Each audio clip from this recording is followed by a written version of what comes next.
journal Télésignal.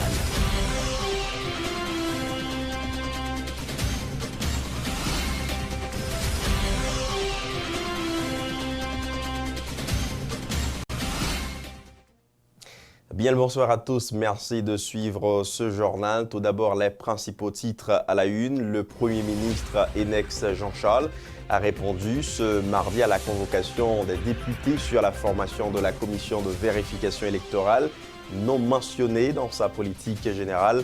Après un huis clos, la séance est reportée ultérieurement. Rencontre ce mardi entre le président provisoire, son premier ministre et les conseillers électoraux. Les échanges ont porté sur le processus électoral en cours. Et puis, nouvelle journée de manifestation de rue à Port-au-Prince des partisans du parti haïtien Tête Calée pour continuer d'exiger l'organisation du second tour des élections de 2015. Lancement officiel ce mardi par le MSPP du plan de réponse d'urgence de nutrition à la situation de sécheresse due au phénomène El Niño, venir en aide aux enfants et femmes enceintes en situation d'insécurité alimentaire dans le pays, est l'objectif visé par ce plan. Et puis dans l'actualité internationale, les pluies diluviennes qui se sont abattues hier lundi sur le Texas aux États-Unis ont fait 5 morts et des dégâts considérables. D'autres averses sont prévues pour les 2 ou 3 prochains jours. Le développement de ce journal, c'est dans un instant.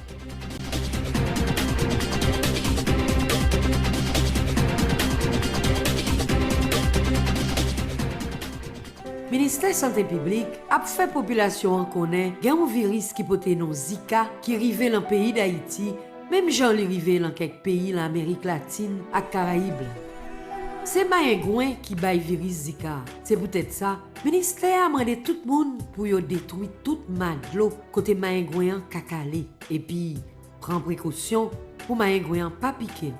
Virus ça baille la fièvre, tête fait mal, j'ai fait mal, douleur avec bouton sous peau. Et puis, on moun ta ouais. Yon ou plusieurs dans signe ça yo. Allez presser dans centre santé qui pi préolant pour qu'a joindre bon gens soin. Surtout femme enceinte yo parce que maladie ça qu'a gen gros conséquences sur la vie de bébé qui l'envante. C'était un message ministère santé publique à population. Sous tête mon nou yo ak terre nou qui pi riche dans pays d'Haïti, n'a besoin nou café qui gen nam, c'est Rebol sien.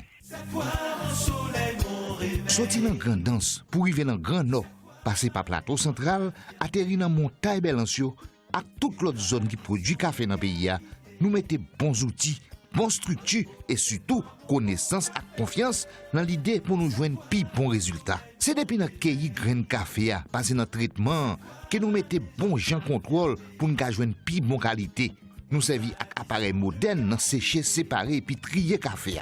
42 récoltes café nous sous tête nous là. Ben nous avons pile expérience dans causer traiter café.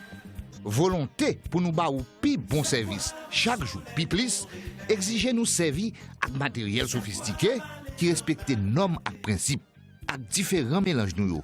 Sorti dans gourmet, de luxe, classique, rivé dans lipi bon, dans chaque paquet, dans chaque tasse, Rebo pote pour vous pi bon goût café pays d'Haïti.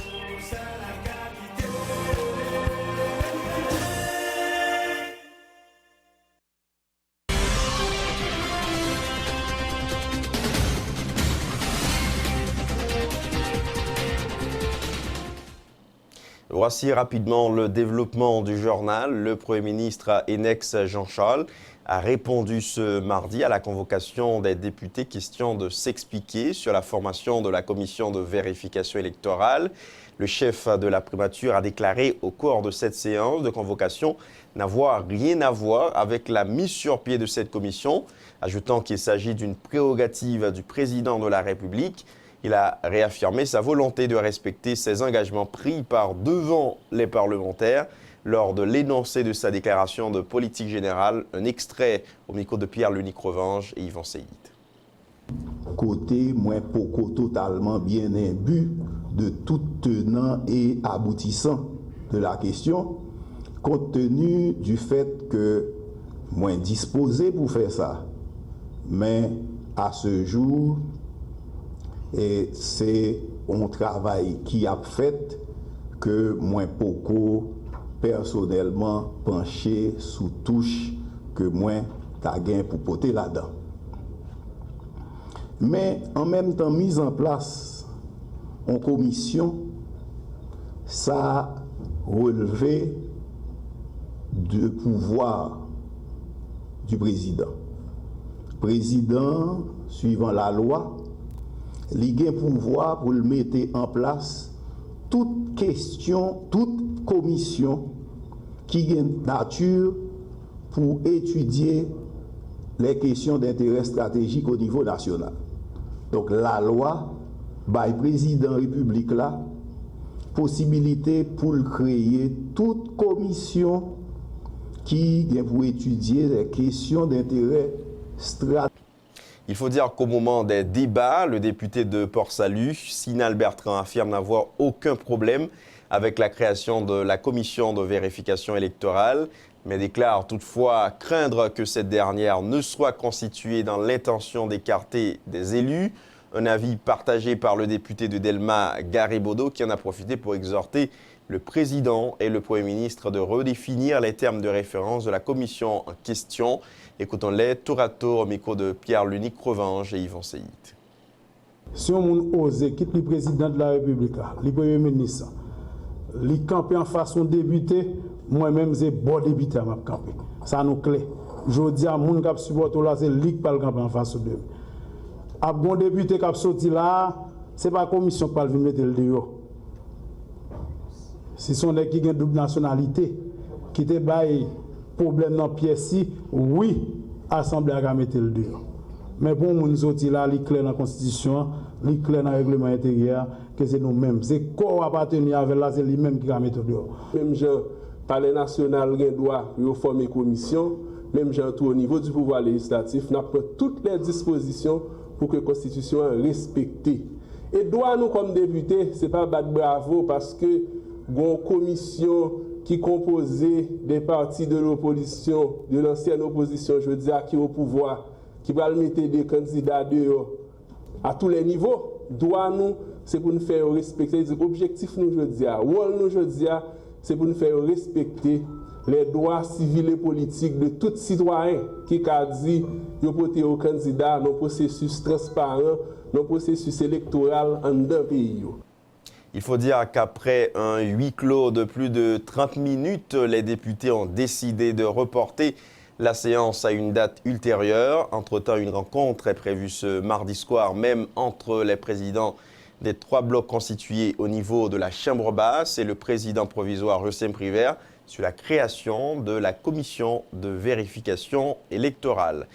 Autre nouvelle à ce journal, la création de la commission de vérification électorale est on ne peut plus importante et obligatoire pour le rétablissement de la vérité sur les élections de 2015, a déclaré le sénateur Jean-Baptiste Bien-Aimé, accusant ceux-là qui se sont opposés à la formation de cette commission d'avoir leurs mains trempées dans des fraudes massives. Lors des dernières joutes, on l'écoute au micro de Pierre-Luc Revanche et Yvon Seyit. En Haïti seulement, tête calée et alliés qui parlent les commissions de vérification. Seulement tête calée, 99,9% de la population haïtienne voulait connaître ce qui s'est passé dans l'élection 9 août et 25 octobre. Nous croyons que c'est une obligation pour une commission de vérification électorale. C'est parce que il y a des gens qui après le mois qui parlent de commission. On prend un seul exemple.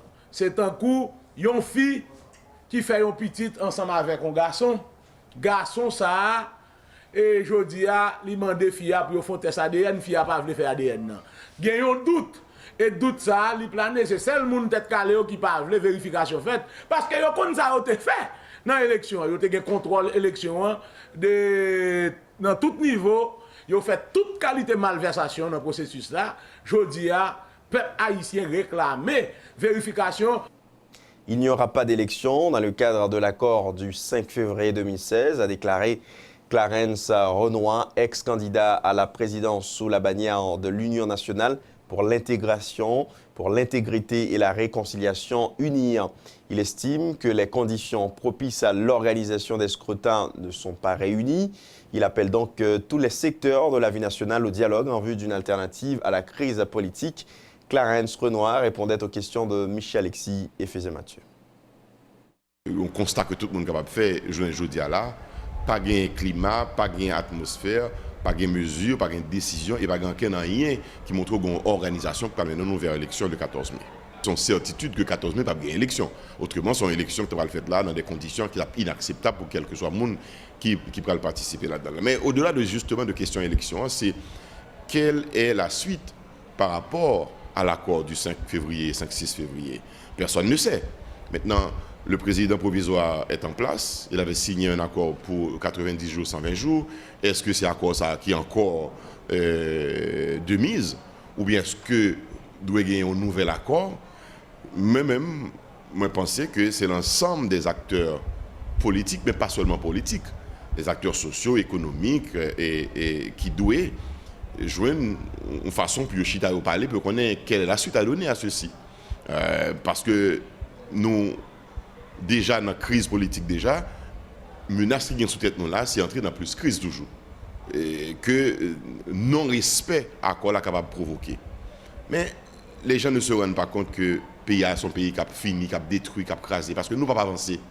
Donc il faudrait à ce moment-là que une prise de conscience nationale qui traverse tous les courants politiques, toutes les forces sociales et économiques de ce pays, que nous faisons une sorte de rencontre nationale, sous les conférences nationales, sous les états généraux de la nation, mais que quelque chose soit fait et qu'une décision soit prise pour que nous ne pas quitter un pays à tomber dans déchéance que la tombe.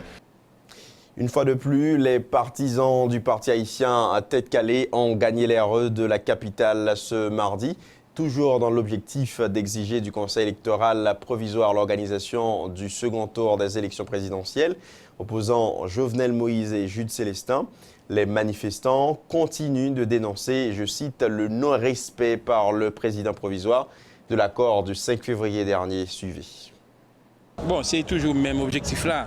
L'objectif là n'a pas changé. Seul bagage qui a changé, c'est que bien plus de monde, nous plus motivés. Après, le lettre Matéli finit écrit privé là pour rappeler à l'ordre en tant qu'homme moral. Matéli sont un monde de courage, de combat, de conviction, d'engagement. Lettre a prouvé nous à clair que la présidence nous sous béton n'est pas insignifiant. De ça que fait que je dis, en pile militant, je dis là, prend la RIA et nous commencer à mobiliser jusqu'à ce que nous joignons qui ça, élection pour priver, bail, pays a une chance. Et dans ce sens-là, KEP a une responsabilité pour lui mettre dehors le calendrier électoral. Là. Et nous clair pour nous dire que jeudi, nous avons la RIA, dimanche lui-même, nous avons la RIA jusqu'à ce que l'élection faite. Donc, c'est ça qui motive nous aujourd'hui. Privé un laboratoire dans le palais national qui a créé diffamation, qui a fait mentir. Donc, privé a dit que Jovenel, c'est 5e nié. Donc, ils mettaient résultat dehors. Donc, dans ce sens-là, nous disons que nous ne pouvons pas prendre l'intimidation. Jean nous est là, nous avons prêté comme ça jusqu'à ce que l'élection faite. L'international a été ouais comment l'élection a été passée. Ils ont été observé l'élection. Pas de game à gouille. C'est perdre les calcitrants qui a fait des ordres. Donc dans ce sens, ça nous dit mobilisation, manche longue.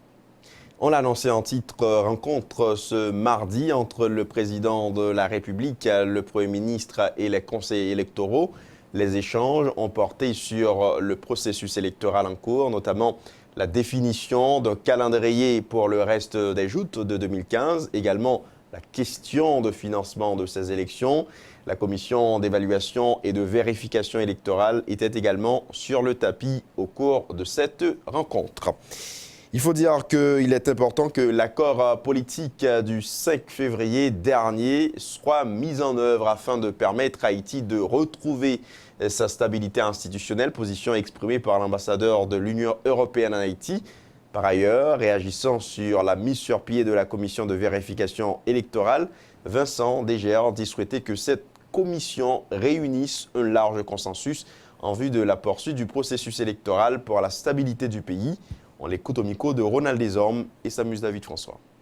Bien sûr, nous attendons que l'accord du 5 février soit pleinement mis en œuvre et qu'on aille vers des autorités qui soient issues des urnes et légitimes à cet égard. Donc là, on a un certain nombre d'attentes, de défis, je crois, pour Haïti à surmonter. Ça fait 9 mois que nous sommes dans un processus électoral. C'est une gestation, on va dire, un petit peu longue et on espère qu'elle va arriver à terme très rapidement. Parlons d'accord, M. DGA. La formation de la commission de vérification électorale, c'est pour cette semaine.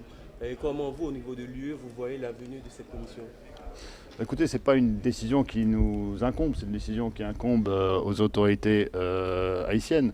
À voir si cette commission verra le jour in fine. Je crois que les travaux sont en cours et devront réunir un consensus le plus large possible. Parce que ce qui est important, ce n'est pas, je crois, en ce moment important pour le pays d'avoir des divisions. Il faut réussir à faire un consensus sur le processus électoral. C'était l'objet de l'accord du 5 octobre. Il est important que ce consensus soit maintenu entre tous pour assurer la stabilité du pays et très rapidement, comme je disais tout à l'heure, aller vers l'achèvement du processus électoral de manière à ce qu'on ait des autorités légitimes qui puissent prendre en main les défis du pays, qu'ils soient sociaux, économiques, environnementaux, comme on vient d'en parler ce matin. Autre dossier à ce journal, le ministère de l'Environnement du gouvernement de transition, de concert avec des partenaires tels l'Union européenne, a officiellement annoncé ce mardi qu'Haïti signera le 22 avril prochain à New York, au siège central des Nations Unies, l'accord de Paris sur les changements climatiques. L'ambassadeur de l'Union européenne dans le pays a salué l'adhésion d'Haïti à cette mobilisation internationale en faveur du climat. Le ministre haïtien de l'Environnement a souligné l'importance de cet accord pour le bien-être de l'humanité. Écoutons les tour à tour au micro de Ronald Desormes et Samus David François. C'est donc effectivement, comme le disait l'ordinateur tout à l'heure, un accord historique. Mais les accords ne valent que s'ils sont appliqués. Donc il faut rapidement passer à la phase de mise en œuvre. Et je voudrais dans ce contexte-là brièvement rappeler la portée de l'adhésion d'Haïti à cet accord, souligner l'importance que revêt pour nous cette signature dans le combat contre le réchauffement climatique et indiquer aussi, comme l'orateur l'a déjà fait tout à l'heure, le soutien que l'Union européenne entend apporter à Haïti dans la mise en œuvre de cet accord. Fort des leçons tirées de l'application de ces instruments multilatéraux en matière de lutte contre les changements climatiques, particulièrement le protocole de Kyoto, et devant la menace que représentent les changements climatiques, l'ensemble des parties à la Convention cadre des Nations Unies sur les changements climatiques, animé de plus grand esprit de collaboration et de concession, a décidé de marquer l'histoire en adoptant en décembre dernier à Paris le premier accord universel en matière de lutte contre le réchauffement planétaire. En dehors de son objectif principal ambitieux, soit celui de contenir l'augmentation de la température moyenne globale nettement en dessous de 2 degrés Celsius par rapport au niveau pré-industriel et en poursuivant l'action menée pour limiter l'évaluation des températures à 1,5 degrés Celsius par rapport au niveau pré-industriel.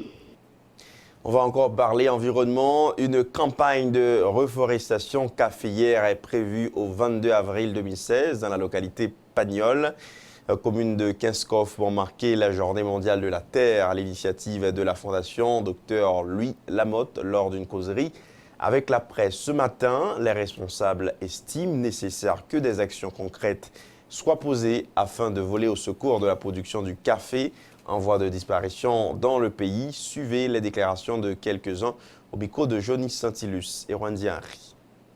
Mission Journée Terre nourricière là, c'est pour intensifier et puis populariser le mouvement planétaire en faveur de l'environnement et pour être capable justement gonfler moyens pour bataille pour nous construire un environnement sain, capable et plus durable, pour nous capable faire face à changement climatique et protéger la terre pour génération qui venir.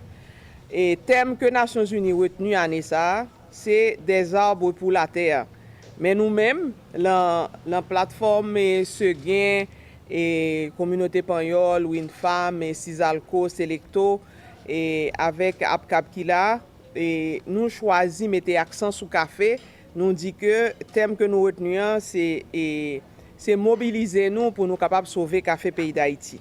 Au jour de sensibilisation, c'est garder comment nous-mêmes haïtiens nous capables de plus considération à pied bois pour permettre que nous capables de reboiser le pays. Et nous mettons accent sur dans journée ça sur 3 filières. Première filière centrale là, c'est filière café parce que café qui te qu'on permettre que plus que 200 000 familles dans le pays qui représentent plus que 1 million haïtiens de lits au table vivre et mais jodi a filière café ça filière et bien comme ça presque pas qu'à fait encore parce que café a détruit. C'est maintenant le temps de la pause, à tout de suite.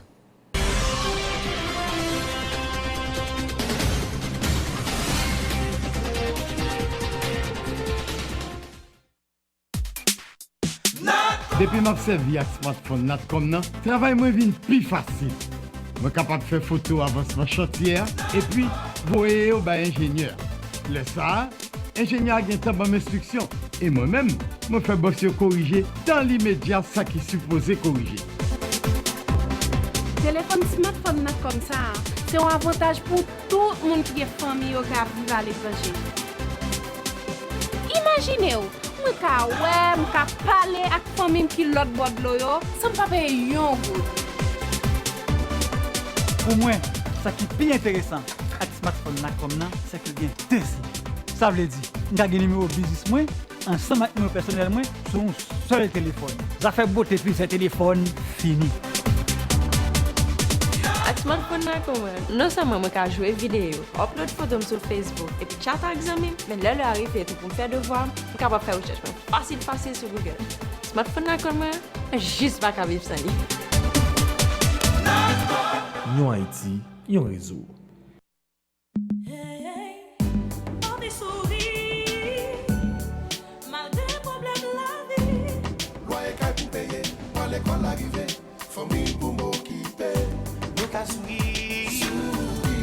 Parce que nous gagnons l'esprit center. Avec nous gagnons l'espoir, j'ai un petit comme Jotia. Demain la lève Goloa. L'esprit center, c'est bête pour l'être là.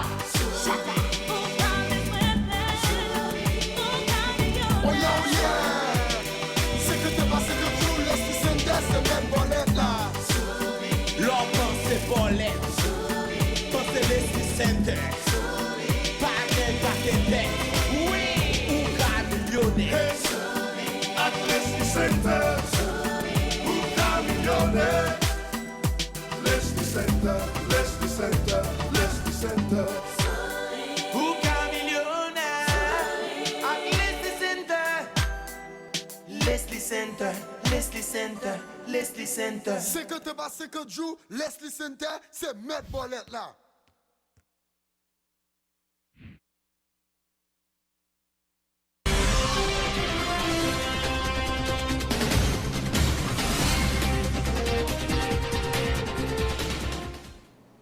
Bienvenue dans la seconde tranche du journal. Le ministère de la Santé publique et de la Population a lancé officiellement ce mardi à Pétionville le plan de réponse d'urgence de nutrition à la situation de sécheresse provoquée par le phénomène El Niño. Ce plan permettra au MSPP de venir en aide aux enfants et aux femmes enceintes en situation d'insécurité alimentaire dans le pays. Selon les responsables du ministère, 1,5 million d'enfants souffrent de malnutrition. À ce sujet, les précisions de la ministre de la Santé publique et de la Population au micro de Ludmilla Marc et Jasmin Denis. La situation est grave, même alarmante. Elle nous invite à l'urgence d'agir. Avec la saison pluvieuse qui a débuté, certaines zones ont enregistré des dégâts suite aux inondations. Ceci va encore détériorer la situation nutritionnelle déjà précaire. Au niveau du reste du pays qui a aussi souffert de cette sécheresse, on ne sait pas encore comment est la situation parce que nous n'avons pas de données statistiques récentes pour les 20 communes subventionnées. Le mois prochain, le ministère de la Santé publique, avec l'appui de Action contre la faim et le support financier de ECHO, réalisera à l'échelle nationale une nouvelle enquête nutritionnelle qui fournira des informations chiffrées, actualisées sur la situation nutritionnelle au niveau du pays.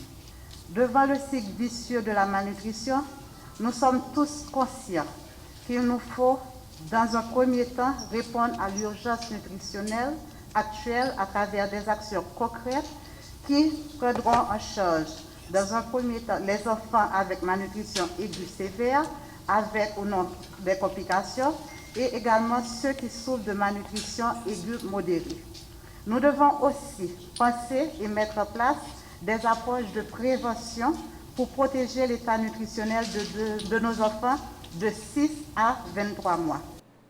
Présente à la cérémonie du lancement de ce plan, la première dame de la République, Ginette Michaud-Privert, a souligné que le taux de malnutrition en Haïti est très élevé. Ces précisions au micro de Ludmilla Marc et Jasper Denis. Mesdames et messieurs, il n'est pas sans savoir que la carence nutritionnelle constitue un des problèmes dominants dans diverses régions du pays. La malnutrition chronique reste encore un défi majeur pour Haïti. Nous sommes ce pays de la Caraïbe avec le taux de malnutrition assez important, pour ne pas dire le plus élevé, ce qui doit nous amener à mettre les bouchées doubles afin d'éviter le pire. Madame la ministre, mes chers amis, le réchauffement climatique est à mon avis une sonnette d'alarme qui nous pousse à chercher des solutions, à trouver des moyens, à changer de mode de vie pour sauver la planète Terre qui surchauffe et risque de s'embraser. En tant que première dame et surtout en tant que mère de famille qui sait et qui comprend la souffrance que doivent endurer les parents se trouvant certaines fois dans l'impossibilité d'offrir à leurs enfants serait-ce un repas chaud, j'appelle à la recherche d'alternatives durables qui devront permettre d'arrêter les autres facteurs qui favorisent la désertification et la sécheresse. Autre point à ce journal, le Premier ministre haïtien Enex Jean-Charles a procédé ce mardi à l'installation de Lucien Francoeur comme le nouveau directeur du Fonds d'assistance économique et sociale. Il remplace à ce poste Ronsard Saint-Cyr. Enex Jean-Charles, dans son discours, espère que face à la situation économique précaire du pays, le nouveau directeur soit en mesure de gérer ce poste. Le Premier ministre Enex Jean-Charles au micro de Ludmilla Marc et Maxo Joseph. Lucien Francoeur, c'est un homme qui a appris à s'oublier quand il travaille.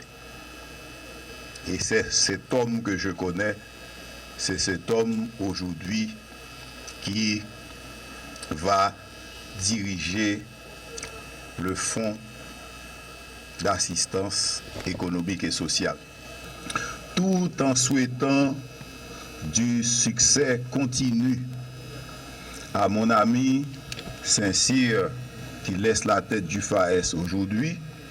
Je souhaite beaucoup de courage à mes deux amis qui viennent diriger le Fonds d'assistance économique et sociale dans une situation budgétaire et économique particulière, dans une situation sociale extrêmement difficile.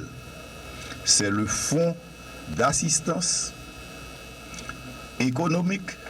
Nous sommes dans une situation économique extrêmement compliquée. C'est le Fonds d'assistance sociale.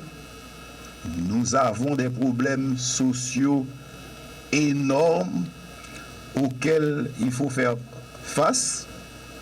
Donc je souhaite beaucoup de courage à mes deux amis qui aujourd'hui prennent la tête de cette institution prestigieuse en espérant, j'utilise le verbe espérer puisque je n'en ai pas trouvé d'autre, en espérant avec certitude qu'à la fin de leur mission, ils n'auront pas démérité de la confiance qui a été placée en eux et qu'ils n'auront pas démérité de la patrie.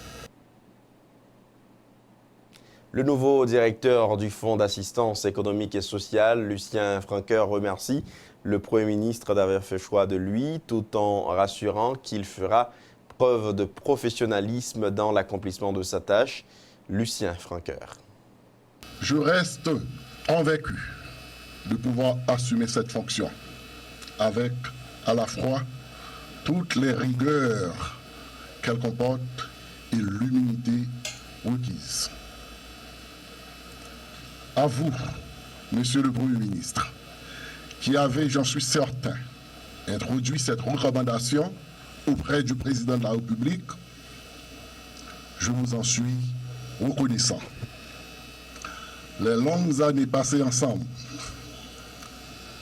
à écouter et à suivre vos conseils, m'ont laissé comprendre que vous prenez un soin particulier à chercher l'harmonie, la cohérence et l'efficacité dans toutes les actions gouvernementales, notamment les entreprises au service des couches sociales les plus défavorisées. Monsieur le Premier ministre, je fais la promesse que les actions inscrites dans la nouvelle stratégie que j'envisage de mettre en place au sein de l'institution viseront à s'aligner sur l'approche de coordination que vous avez su solennellement exprimer dans votre déclaration de politique générale. Le Fonds finance les projets de courte durée et à haute intensité de main-d'œuvre au service de la population, en particulier des plus démunis dans les zones urbaines et rurales. Ensemble pour un Haïti sans reste avec, tel est le thème d'une conférence de presse organisée ce mardi à l'initiative de l'ONG Compassion Internationale. L'objectif est de sensibiliser les autorités et tous les secteurs de la vie nationale sur la problématique de la domesticité des enfants en Haïti. Selon les responsables de cette ONG, 207 000 enfants de moins de 15 ans sont en situation de domesticité. Plus de précisions au micro de Michel Alexis et Maxime Joseph. Nous joignons information qui fait qu'on ait gagné environ 207 000 timoun qui ont pipiti passé 15 ans qui travaillent comme domestique dans conditions qui ne sont pas acceptables, qui sont inhumaines. Ça veut dire en dehors disposition la loi. Même étude ça qui utilise le concept enfants placés et travailleurs domestiques dans place reste avec montrer groupe timoun travailleurs domestiques vient plus depuis 2011 et sorti 2011 arrivé 2014 dans le pays. Personne pas capable d'ignorer mauvaises conséquences maltraitance entraînée dans la vie de moun et gros répercussions sur le reste de la société. N'a prié pour grand monde yo songer, c'est yo qui doit ba nous bon exemple dans Jean Apagi et puis gérer pour cartonner citoyens conséquents pays a besoin tout bon vrai. Nous besoin de prendre bon gens mesures pour garantir sécurité nous, ak sécurité parents nous les nous la caille nous dans la rue, les nous braler ak les n'a sorti l'école ak l'église. N'a prié tout pour yo agir en façon pour aider nous gagner confiance dans tête nous, pour nous apprendre bien à préparer avenir nous sans qu'elle saute. N'a profité demander pour grand monde suspendi, ti moun c'est ti bête. Nous pas ti bête, ti moun c'est moun. Nous sommes jeunes citoyens dans le pays, nous besoin de bon encadrement, affection, l'amour pour nous grandir. C'est pour ça que nous avons prié pour bon gens mesures prendre une façon pour protéger tout le monde dans le pays sans discrimination. Et la page météo du Grand Journal, mesdames, messieurs, c'est tout de suite avec Célène Séjour. Suivez. Bonsoir tout le monde, bienvenue dans le deuxième sortie bulletin météo pour semaine qui genre conditions temps présenté dans Caraïbes là, axe Atlantique là. Nous avons un fond froid qui a décalé dans la partie est pays Porto Rico et lycée des places là avec un masse humide qui retrouve dans le nord pays pays d'Haïti.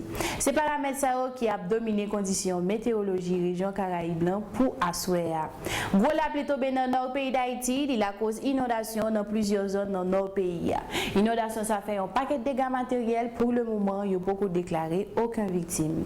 Moment arrivé pour nous connaître que j'ai une température qui représente plusieurs villes dans le pays d'Haïti. Nous avons une température qui a changé sur tout le territoire du pays d'Haïti. Entre 24 et 19 degrés, température là, il peut monter qui était 24 degrés et il peut descendre qui était 19 degrés. Différence de température nous pour Aswea, c'est 5 degrés. Zone de température qui a plus élevée pour Aswea, c'est Okaï Jérémy qui a 24 degrés, zone qui a fait c'est Jacques Mel Miragouane qui a 23 degrés, Cap-Haïtien Gonaïve Fort Liberté qui a 21 degrés et puis Port-de-Paix qui a 20 degrés. Zone de température là moins élevée pour Aswea, c'est Inchamp qui a fait très bon à 19 degrés. Pour Port-au-Prince lui-même, température là 23 degrés, la fait bon, on a un ciel nuageux. Il est possible pour gagner la pluie avec l'orage dans plusieurs endroits. À Port-au-Prince, on a une légère brise qui a pour direction est-sud-est avec une vitesse 7 km/h. Dans dit tout capitaine bateau qui dans zone côtière nord et zone côtière sud qui a bien en mer agité, n'a dit pour prendre en pile précaution et n'a conseillé autour pour pas entrer dans la mer. Pour ça qui bon côté golfe de la Gonave, n'a dit que a bien en mer peut agiter à agiter. N'a dit pour prudent quand même. Jeudi un soleil a levé à 5h59, lit couché à 6h07. Ça qui fait que nous te gagné 638 minutes d'ensoleillement. Jeudi nous gagnons 1 minute en plus parce que ça hier c'était 637 minutes. Proverbe nous pour assurer dit non ba coup de main ou qu'on joue coup de pied. Merci tout le monde qui t'a suivi bulletin météo pour assurer. Nous souhaitons une excellente soirée sur Télésignal. Et le rappel des principaux titres avant de vous quitter, le Premier ministre Enex Jean-Charles a répondu ce mardi à la convocation des députés sur la formation de la commission de vérification électorale non mentionnée dans sa politique générale. Après un huis clos, la séance est reportée ultérieurement. Rencontre ce mardi entre le président provisoire, son Premier ministre et les conseillers électoraux. Les échanges ont porté sur le processus électoral en cours. Nouvelle journée de manifestation des rues à Port-au-Prince des partisans du parti haïtien Tête Calée pour continuer d'exiger l'organisation du second tour des élections de 2015. Lancement officiel ce mardi par le MSPP du plan de réponse d'urgence de nutrition à la situation de sécheresse due au phénomène El Niño. Venir en aide aux enfants et femmes enceintes en situation d'insécurité alimentaire dans le pays est l'objectif visé par ce plan. Dans l'actualité internationale, les pluies diluviennes qui se sont abattues hier lundi sur le Texas aux États-Unis ont fait 5 morts et des dégâts considérables. D'autres averses sont prévues pour les 2 ou 3 prochains jours. C'est pratiquement la fin de ce journal, mesdames, messieurs. Merci à chacun de vous de l'avoir suivi. Bonne suite de programme sur Télésignal.